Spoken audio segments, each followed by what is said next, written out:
شمالی اطراف میں جماعت کے پہاڑ پر بیٹھوں گا. تو بہت ساری چیزیں اس نے ایک حکومت کے اندر جو کہ خدا کی حکومت تھی, خدا کی بادشاہت تھی, خدا کی سلطنت تھی, اس نے اس کے اندر رہتے ہوئے بہت ساری باتیں سوچیں جس کو ہم بغاوت کا نام دیتے ہیں, اور اس سبب سے لکھا ہے کہ اس کو جو ہے وہ آسمانوں سے گرا دیا گیا.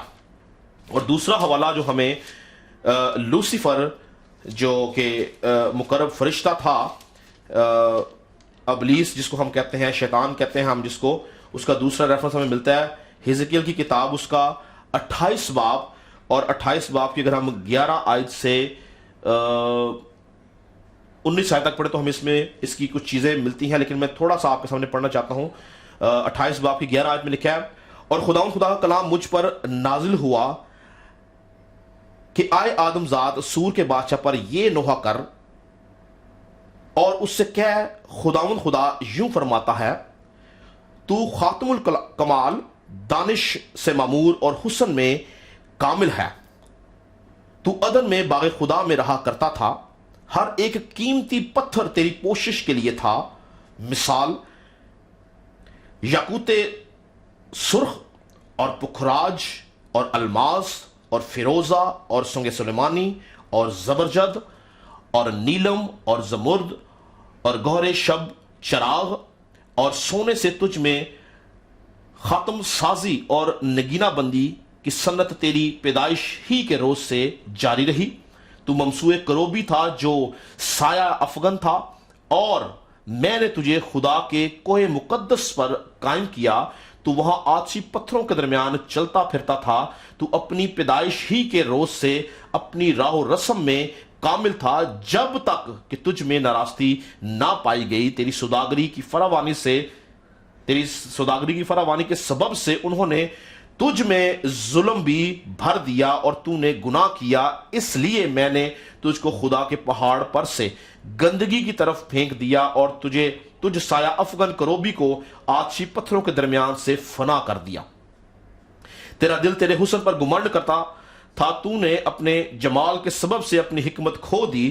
میں نے تجھے زمین پر پٹک دیا اور بادشاہوں کے سامنے رکھ دیا تاکہ وہ تجھے دیکھ لے. تو یہ پورا حوالہ جب آپ پڑھیں تو آپ کو اس کے اندر ابلیس کی ساری اس سٹوری آپ کو نظر آتی ہے کہ کس طرح سے وہ ایک خوبصورت ترین مخلوق تھی, اور جس کے اندر مختلف پتھر تھے, اس کو وہ آگ میں چلتا تھا, آتشی پتھروں کے اندر وہ چلتا تھا, اور وہ ایک خوبصورت فرشتہ تھا, اور وہ اپنے حسن پر بڑا گمنڈ کرتا تھا. لیکن ان ساری چیزوں کے باوجود اس کے گمنڈ کی وجہ سے اس کو زمین پر پھینک دیا گیا, اس کی نافرمانی کے سبب اس کو زمین پر پھینک دیا گیا.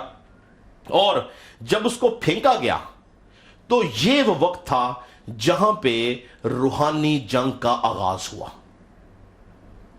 یاد رکھیں کہ روحانی جنگ جو ہے وہ آسمانوں میں ہے, مگر اس کے اثرات زمین کے اوپر نظر آتے ہیں. یہ سارے کام جو باتیں ہم نے پڑھی یہ کلام مقدس میں, یہ آسمانوں کے اوپر ہوئی, اور اس کو آسمانوں سے گرا دیا گیا. اور جب اس کو گرایا گیا تو ابلیس نے زمین کے اوپر, سمندروں کے اوپر, مخلوقات کے اوپر اپنا قبضہ کیا, اور وہاں سے روحانی جنگ کا آغاز ہوا. دو بادشاہتوں کا آپس میں ان کی آپس میں لڑائی شروع ہوگی. ایک بادشاہت خدا کی تھی, اور دوسری بادشاہت جو ابلیس نے دھوکے سے, فریب سے بنائی, اور یہ دونوں بادشاہتیں آپس میں لڑنے لگیں. تو یہاں سے روحانی جنگ کا آغاز کیا گیا. پھر یاد رکھیں اس کے ساتھ ساتھ دنیا کی تخلیق کے اندر جب ہم کلام مقدس کو پڑھتے ہیں تو دنیا کی تخلیق کے اندر ہمیں کچھ ایسے نشانات, کچھ ایسے واقعات, کچھ ایسی چیزیں نظر آتی ہیں جس کے اندر ہمیں دو بادشاہتیں نظر آتی ہیں, ایک خدا کی اور ایک ابلیس کی. تو اگر ہم پیدائش کی کتاب اس کا 2 باب اور اس کی 9ویں آیت دیکھیں تو وہاں پہ ہمیں نیک و بد کے درخت کا ذکر ملتا ہے, جس کے بارے میں خدا نے کہا تھا کہ اس کو تم نے نہیں کھانا. تو نیک درخت جو ہے وہ خدا کی بادشاہت کو ظاہر کرتا ہے, اور جو بدی کا درخت تھا اصل میں وہ ایک ہی درخت تھا جس کے اندر دو طرح کے پھل ہمیں نظر آتے ہیں. نیک و بد کا درخت اس کو بولا گیا ہے, اور جو بدی کا حصہ ہے وہ ابلیس کی بادشاہت اس کے اندر ہمیں نظر آتی ہے. اور یاد رہے کہ اسی درخت کے وسیلہ سے اس نے انسان کو بہکایا, پھسلایا اور اپنے جال میں پھنسایا, اور انسان کے اندر اس نے اپنی بادشاہت کو قائم کیا. تو یہاں پہ پیدائش کی کتاب اس کے دوسرے باب کی 9ویں آیت کے اندر جو ہمیں نیک و بد کا درخت نظر آتا ہے, یاد رکھیں کہ خدا میں بدی نہیں ہے. بائبل کہتے ہیں کہ خدا کی آنکھیں اتنی پاک وہ بدی کو دیکھ نہیں سکتی. تو یہ بدی کا درخت کبھی بھی خدا کو ریپرزینٹ نہیں کرتا. یہ بدی کا جو درخت تھا یہ ابلیس کی بادشاہت کو ظاہر کرتا ہے. اور پھر ابلیس نے کیا کیا؟ ابلیس نے اسی درخت کے وسیلہ سے انسان کو بہکایا اور اس کو اپنے جال میں پھنسایا, اور اس نے اس کے اندر اپنی بادشاہت کو قائم کر دیا. اور انسان ابلیس کے ساتھ مل گیا اس روحانی جنگ کے اندر جو ابلیس خدا کے خلاف لڑ رہا تھا. انسان اس کے ساتھ شامل ہو گیا. اس لیے یاد رکھیں کہ اس دنیا میں پیدا ہونے والا ہر انسان چاہے وہ کسی بھی مذہب سے تعلق رکھتا ہے, چاہے وہ کسی عالم کا بچہ ہے, کسی پادری کا, کسی پوپ کا, کسی بشپ کا, کسی بھی شخص کا بچہ ہو, جب وہ اس دنیا میں پیدا ہوتا ہے تو وہ گناہ کا غلام ہوتا ہے, وہ ابلیس کی بادشاہت کا حصہ ہوتا ہے, جب تک کہ وہ یسوع مسیح کے اوپر ایمان نہیں لے کے آتا. پالوس رسول کہتا ہے کہ سب نے گناہ کیا اور خدا کے جلال سے محروم ہے.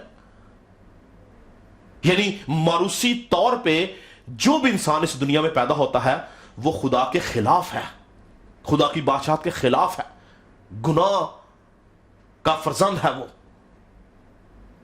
خدا سے کٹا ہوا ہے, اور وہ ابلیس کی بادشاہت کا حصہ ہوتا ہے.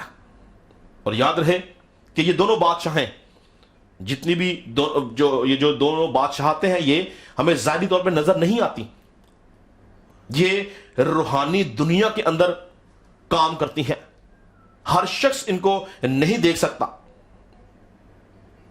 مگر ان کے اثرات جو ہیں وہ ظاہری دنیا کے اندر ہمیں نظر آتے ہیں. جس طرح میں نے پہلے بولا کہ روحانی جنگ آسمانوں میں ہے, لیکن اس کے اثرات جو ہے وہ زمین کے اوپر ہمیں نظر آتے ہیں. اسی وجہ سے یاد رکھیں کہ روحانی عالم جو ہے اس کے اندر یہ دو بادشاہتیں ہمیں نظر آتی ہیں. اور جو لوگ خدا کی بادشاہت کا حصہ ہیں ان کی لڑائی ابلیس کے ساتھ ہے, اور جو ابلیس کی بادشاہت کا حصہ ہے ان کی لڑائی خدا کے ساتھ ہے.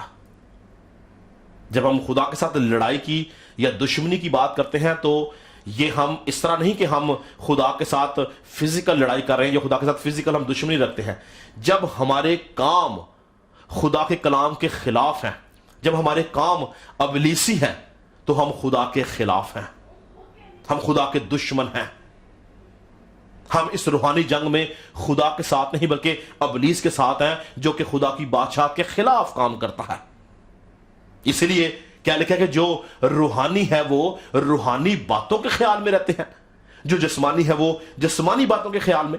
اور ایک جگہ پہ لکھا ہے کہ روح جسم کے خلاف خواہش کرتا ہے اور جسم روح کے خلاف, اور یہ دونوں ایک دوسرے کے مخالف ہیں. یعنی یہ دونوں قوتیں ایک دوسرے کے خلاف ہیں, ایک دوسرے کے خلاف کام کرتی ہیں. تو آج ہم نے دیکھنا یہ ہے کہ روحانی جنگ ہے کیا ہے,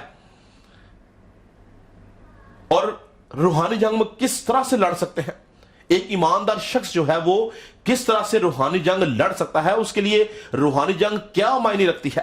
تو یاد رکھیں کہ بہت سارے لوگ جو ہیں وہ یہ سمجھتے ہیں کہ روحانی جنگ لڑنے کے لیے آپ کو کوئی شاید چلا کاٹنا پڑے گا, یا آپ کو بہت زیادہ روحانی ہونا پڑے گا, آپ کو ہر وقت دعا میں رہنا پڑے گا, آپ کو بہت روزے رکھنے پڑیں گے. ہاں, اس میں کوئی شک نہیں, یہ تمام کی تمام باتیں روحانی جنگ کا حصہ ہیں. مگر تو بھی روحانی جنگ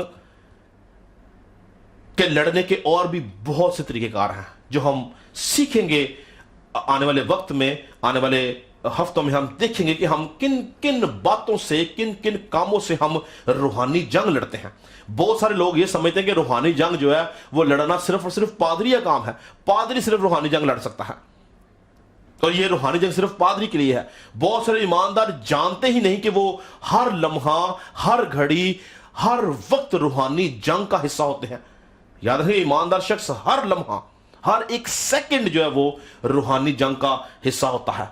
اور بہت سارے ایماندار جو ہے وہ روحانی جنگ کو چونکہ لڑنا نہیں جانتے، اس لیے ابلیس ان پہ تو ان کی توبہ کے بعد پھر قبضہ کر لیتا ہے۔ میں ہمیشہ ایک بات بولتا ہوں کہ ابلیس کو اس بات سے کوئی پریشانی نہیں کہ آپ نے توبہ کر لی اور نجات پا لیا، یہ اس کے لیے ایک نارمل چیز ہے۔ دن میں، ہفتے میں، مہینے میں، سال میں ہزاروں، لاکھوں، کروڑوں لوگ توبہ کرتے ہیں، نجات میں داخل ہوتے ہیں، لیکن ابلیس اس شخص سے ڈرتا، کانپتا اور گھبراتا ہے جو اس توبہ کے اوپر، اس نجات کے اوپر قائم رہتا ہے اور خدا کا وفادار سپاہی بن کے ابلیس کے خلاف جنگ لڑتا ہے۔ اس لیے آپ نے دیکھا ہوگا بے شمار لوگ توبہ کرنے کے 1 مہینے، 2 مہینے، 1 سال، 2 سال، 3 سال، 4 سال بعد دوبارہ سے اپنی پرانی انسانیت میں چلے جاتے ہیں۔ وہ توبہ کے اندر قائم نہیں رہ سکتے۔ اس کا مطلب ہے کہ وہ روحانی جنگ میں قائم نہیں رہ سکتے، وہ روحانی جنگ نہیں لڑ سکتے، ان کے لیے وہ کام مشکل ہے، وہ باتیں مشکل ہیں، اور وہ واپس چلے جاتے ہیں۔ مگر ایک ایماندار شخص، ایک دیانتدار شخص، ایک وفادار شخص جو یسوع مسیح کے خون کے وسیلہ سے اس عہد میں شامل ہوتا ہے جب، تو وہ اپنی زندگی کی آخری سانس تک یسوع مسیح کے ساتھ اس روحانی جنگ کا حصہ رہتا ہے۔ اور بہت سارے لوگ جو ہیں وہ ان کو روحانی جنگ کو لے کے ان کے بیچ میں بہت ساری غلط فہمیاں، ایمانداروں کے بیچ کی بات کر رہا ہوں، ایمانداروں کے درمیان روحانی جنگ کو لے کے بہت ساری غلط فہمیاں نظر آتی ہیں۔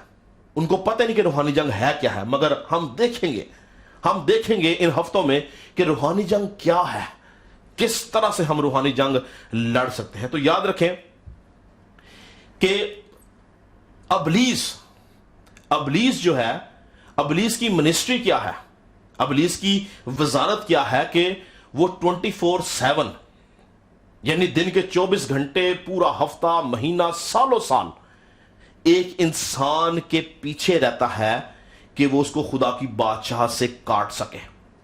اس کی جو منسٹری ہے وہ چرانے کی ہے، مار ڈالنے کی ہے، گمراہ کرنے کی ہے، شک میں مبتلا کرنے کی ہے۔ اس کی منسٹری جو ہے وہ خدا کے قانون کے یعنی کلام کے خلاف انسان کو لے کے جانے کی ہے، اور اس کا جو مین گول ہے وہ یہ ہے کہ زیادہ سے زیادہ لوگوں کو آگ کی جلتی بھٹی کے لیے تیار کر سکے۔ یہ اس کی مین منسٹری ہے، یہ اس کے بلٹ پوائنٹس ہیں ابلیس کے، یہ اس کی منسٹری کا حصہ ہے کہ وہ 24/7 ایمانداروں کو گناہ میں گرانے کی کوشش کرتا ہے تاکہ وہ خدا کی بادشاہت سے کٹ کے، اس روحانی جنگ سے کٹ کے ابلیس کی بادشاہ کا حصہ بنے اور آگ اور گندک کی جھیل کا حصہ بن سکے۔ یاد رکھیں کہ پیدائش کی کتاب سے لے کر مکاشفہ کی کتاب تک ہمیں مسلسل روحانی جنگ نظر آ رہی ہے۔ ہر ایک شخص، ہر نبی، ہر بادشاہ، ہر انسان روحانی جنگ لڑتا ہوا چلتا نظر آ رہا ہے، اور ہر ایماندار روحانی جنگ کا حصہ ہے، اور وہ اپنی اپنی طرح سے اپنی اپنی حدود میں رہتا ہوا روحانی جنگ لڑتا ہے۔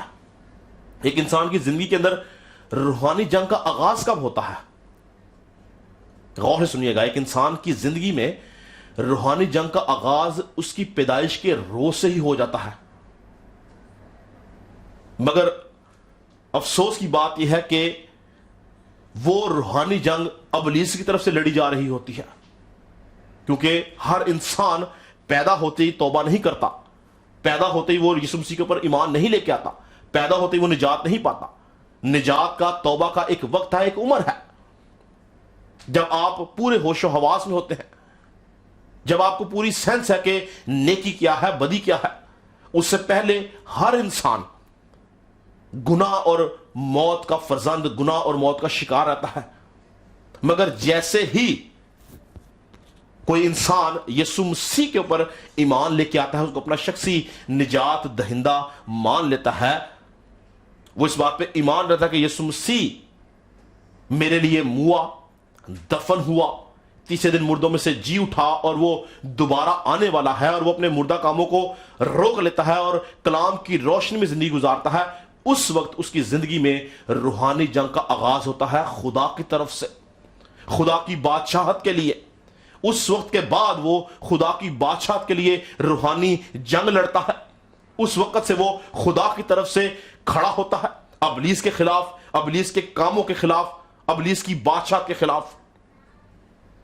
اور یہ وقت ہوتا ہے کہ وہ خدا کی طرف سے روحانی عالم میں، روحانی جنگ کے اندر داخل ہوتا ہے۔ کب؟ جب کوئی شخص، اس کا تعلق کسی بھی مذہب سے ہو، جب وہ یسوع مسیح کے اوپر ایمان لے کے آتا ہے، اس کو اپنا شخصی نجات دہندہ مان لیتا ہے، تو اس کی زندگی کے اندر روحانی جنگ کا آغاز ہوتا ہے۔ وہ خدا کا سپاہی بن جاتا ہے، وہ خدا کی فوج کا حصہ بن جاتا ہے، وہ اس جنگ کا حصہ بن جاتا ہے جو خدا کی طرف سے لڑی جا رہی ہے۔ جس طرح سے ہم دیکھتے ہیں کہ دنیاوی طور پر جب کوئی شخص، کسی شخص نے فوج میں جانا ہو، تو فوج میں جانے کے لیے اس سے پہلے کہ وہ فوجی کہلائے، اس سے ایک اوت لیا جاتا ہے، یعنی قسم لیے جاتے، وعدہ لیے جاتے کہ وہ اپنے حکومت کے ساتھ، اپنے بادشاہ کے ساتھ، اس حکومت کے قانون کے ساتھ جان دینے تک وفادار رہے گا۔ ایسا ہی ہے نا؟ اور جب وہ اس بات کا اوت دیتا ہے، قسم دیتا ہے، تو اس کے بعد وہ ایک فوجی کے طور پہ اس آرمی میں جو ہے وہ بھرتی ہو جاتا ہے۔ اسی طرح سے یاد رکھیں، ایک ایماندار شخص اس وقت ایماندار بنتا ہے جب وہ اپنے گناہوں سے توبہ کر کے اسی سپاہی کی طرح، اسی فوجی کی طرح اس بات کا اقرار کرتا ہے کہ آج کے بعد میں اپنے ملک یعنی آسمان، اپنے بادشاہ یعنی خدا، اپنے چیف کمانڈر یعنی یسوع مسیح کے ساتھ اپنی زندگی کی آخری سانس تک میں وفادار رہوں گا۔ وہ روحانی عالم کے اندر، روحانی دنیا کے اندر روحانی جنگ کا حصہ بن جاتا ہے۔ اور یاد رکھیں کہ بہت سارے لوگ جب اس بات کا اقرار کرتے ہیں، وہ اس اقرار پہ قائم نہیں رہتے۔ جب ہم یسوع مسیح کے اوپر ایمان لے کے آتے ہیں، اور آپ میں سے وہ لوگ جنہوں نے پانی کا بپتسمہ لیا ہے، آپ کو پانی کے بپتسمے کے وقت جس خادم کے وسیلہ سے آپ نے بپتسمہ لیا، آپ کو یہ بات اس پانی کے اندر یاد دلائی ہوگی کہ کیا آپ خدا یسوع مسیح کے اوپر ایمان رکھتے ہیں کہ وہ آپ کا شخصی نجات دہندہ ہے؟ کیا آپ ایمان رکھتے ہیں کہ وہ آپ کے گناہوں کی خاطر موا، دفن ہوا اور تیسرے دن مردوں میں سے جی اٹھا؟ اس وقت آپ پبلکلی یعنی عوامی طور پر اس بات کا اقرار کرتے ہیں، یہ آپ کا اوت دینا ہے، آپ اس بات کی قسم دیتے ہیں کہ ہاں میں ایمان رکھتا ہوں۔ اسی دنیاوی طور پہ جس طرح ایک سپاہی جو ہے وہ ایک قسم دیتا ہے اور لیتا بھی ہے کہ ہاں میں اس سارے قانون کی، اس اپنے بادشاہ کی، اپنی حکومت کی پاسداری کروں گا، میں وفادار رہوں گا، اسی طرح سے ایک ایماندار شخص بھی اس بات کا عہد کرتا ہے، وعدہ کرتا ہے کہ میں آج کے بعد یسوع مسیح کے لیے جیوں گا۔ اگر ہم رومیو کے خط اس کے 10 باب کی 10ویں آیت دیکھیں تو وہاں ہے کیونکہ راست بازی کے لیے ایمان لانا دل سے ہوتا ہے اور نجات کے لیے اقرار منہ سے کیا جاتا ہے۔ یہ ہمارے ایمان کا اقرار ہے، یہ ہمارا اوت ہے، یہ ہمارا حلفیہ بیان ہے، یہ روحانی جنگ کے لیے ہم حلف اٹھاتے ہیں کہ ہم آج کے بعد ابلیس کی طرف سے نہیں بلکہ خدا کی طرف سے لڑیں گے۔ اور وہ شخص ایک سپاہی کے طور پر، ایک ایلچی کے طور پر، مسیح کے ایلچی کے طور پر خدا کی بادشاہت کا حصہ بنتا ہے، اور جیسے ہی وہ خدا کی بادشاہت کا حصہ بنتا ہے، روحانی جنگ میں داخل ہوتا ہے، تو اس کو سب سے پہلے مسیح کا اختیار دیا جاتا ہے۔ یاد رکھیں، ایک فوجی، ایک سپاہی کو اگر اس کی حکومت اختیار نہ دے کہ وہ فوجی ہے، وہ سپاہی ہے، وہ کبھی بھی دشمن کے خلاف جنگ نہیں کر سکتا۔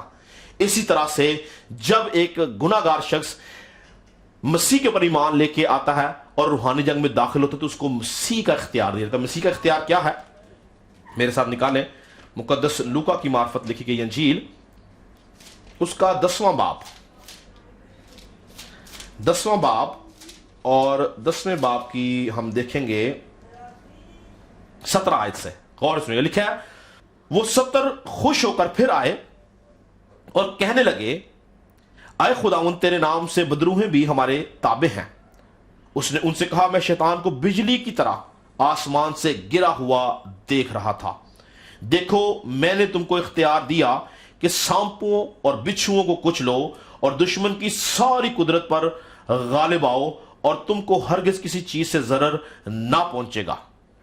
تو یہ تھا یسوع مسیح کا اپنے شاگردوں کو اختیار دینا. اگر آپ لوکا کی انجیل اس کے 10ویں باب کی پہلی، بلکہ 10ویں نہیں، آپ اس کے 9ویں باب کی پہلی آیت اور متی کی انجیل 10ویں باب کی پہلی آیت آپ دیکھیں تو وہاں پہ بھی ہم دیکھتے ہیں کہ یسوع مسیح نے اپنے شاگردوں کو جو ہے وہ اختیار دیا. تو یاد رکھیں کہ جب تک یسوع مسیح کا اختیار ہمارے پاس نہیں ہے ہم روحانی جنگ نہیں لڑ سکتے ہیں. روحانی جنگ کو لڑنے کے لیے ہمیں یسوع مسیح کے اختیار کا ہمارے پاس ہونا ضروری ہے، تب ہی ہم روحانی جنگ جو ہے وہ لڑ سکتے ہیں، تب ہی ہم ابلیس کے خلاف کھڑے ہو سکتے ہیں، ہم اس کا مقابلہ کر سکتے ہیں، اس کے ارادوں کو ہم ختم کر سکتے ہیں. پھر یاد رکھیں کہ ابلیس جو ہے، ابلیس یا لوسیفر ایک ایسی مخلوق ہے، یہ ایک ایسی کریشن ہے جو مر نہیں سکتی. اس کو آپ مار نہیں سکتے. خداوند چاہے تو اس کو مار سکتا ہے، لیکن تو بھی وہ ایک ایسا فرشتہ ہے، اس کو اس طرح سے مرتب کیا گیا ہے کہ وہ مر نہیں سکتا. موت اس کے لیے نہیں ہے. جب میں کہوں گا موت اس کے لیے نہیں ہے تو میں فزیکل موت کی بات کر رہا ہوں، یعنی کہ جس طرح ایک انسان جسمانی طور پہ مرتا اور قبر میں جاتا ہے اور وہ ختم ہو جاتا ہے، خاک کے ساتھ مل جاتی ہے، میں ایسی موت کی بات کر رہا ہوں. گو وہ روحانی طور پہ مر چکا ہوا ہے ابلیس، لیکن جسمانی موت اس کے لیے نہیں ہے. فزیکل طور پہ وہ نہیں مرنے والا. وہ اس طرح سے مرتب کیا گیا ہے، اسی لیے انسان اس کا مقابلہ کرتا ہے.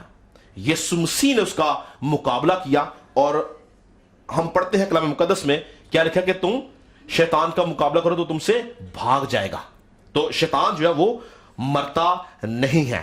میرے ساتھ ایک حوالہ نکالیں گے، یسایہ نبی کا صحیفہ، اس کا 14 باب کی